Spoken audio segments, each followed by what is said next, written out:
Howdy y'all, welcome to Haze&BarrellCraftworks. I'm the Alchemist. The bottle I've got for you today, well, it's a pretty interesting looking bottle. I like the looks of it. And it's got an interesting name. Ampersand. Ampersand comes to us from Nevada, and it is Ampersand Distillery Company. And the Master Distiller for Ampersand is Chip Tate. And if any of y'all recognize that name, it's because Chip Tate is a distiller who came from Balcones in Texas. And he's kind of known for his creativity in breaking all the rules to come up with unique whiskeys and unique tastes. And in fact, he even built his own stills to come up with those unique tastes and flavors, and made a name for himself. And Ampersand out of Nevada, they snatched him up and brought him over to bring that creativity to their company. And he brought his creativity to this rye whiskey blend. And the rye whiskey, the mash bill on this rye is 95% rye and 5% malted barley. Okay, so what's so special about that? That's a pretty typical high rye whiskey, or straight rye whiskey, really. Well, the rye whiskey only makes up 51% of the mash bill, or of the what's in this bottle, I guess. The rest of what's in this bottle, the other 49%, is a Calvados. And for any of y'all who don't know what a Calvados is typically an apple brandy made in the Normandy region of France. And this Calvados is made up of 95% apples and 5% pears.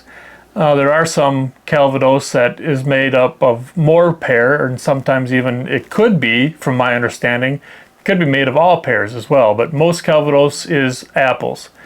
And of course the rye whiskey is aged in new charred oak barrels, and the Calvados is made of, or aged in the French oak casks. And from my understanding, the rye whiskey and the Calvados are both aged for at least 8 years before they were blended together by Chip Tate to make this Ampersand. So let's give this a try, see what we find. Okay, on the nose, it's inviting. The proof on this is only, I think it's 92 or 95.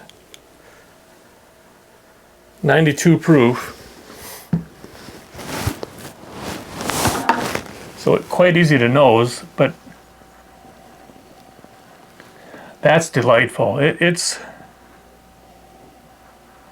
the Calvados takes center stage. It's apples.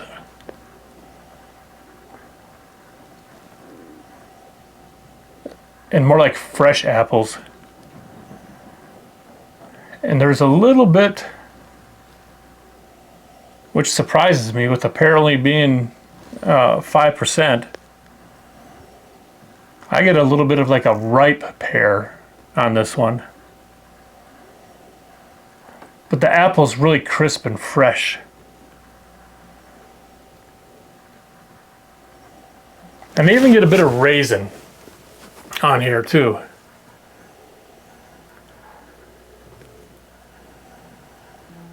And there's a sweetness on there, like a nice sweet vanilla.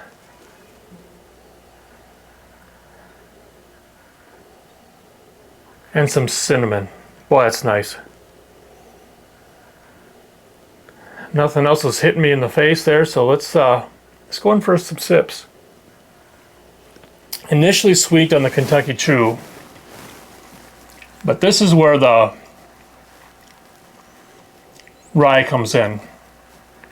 Right after that Kentucky Chew, down the sides of my palate, it's rye spice. And then a little bit of toffee comes in.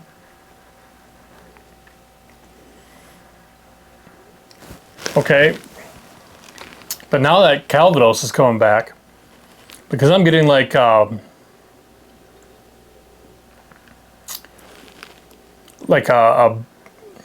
baked apple pie with all those apple pie spices, you know, cinnamon and nutmeg, starting to come down the mid palate, but then really in the mid palate, what I get is the rye again. And it's like when you have a rye, you get that mint from a rye. I'm getting that mint. And then further down the mid palate, before you get to the back of the palate, I'm getting oak. I know I just took another sip. But the finish on this is medium to medium long, I'd say. And still the champion of this finish is still those orchard fruits, that apple, and maybe even a hint of that pear, I could argue, is in there. And in the back of the palate is really nice oak. And the thing I like about the oak, and in my mind, and it could be my mind playing tricks, but in my mind, it's you've got the combination of that French oak and the American white oak. That it's not tannic at all. It's just nice combination of the oak in the back of the palate, and then you get rye spices back there with it. That just makes that finish nice. But things calm down rather quickly in the back of the palate. That mid palate I was telling you about goes away. The one place where it lingers most is when I lick my lips.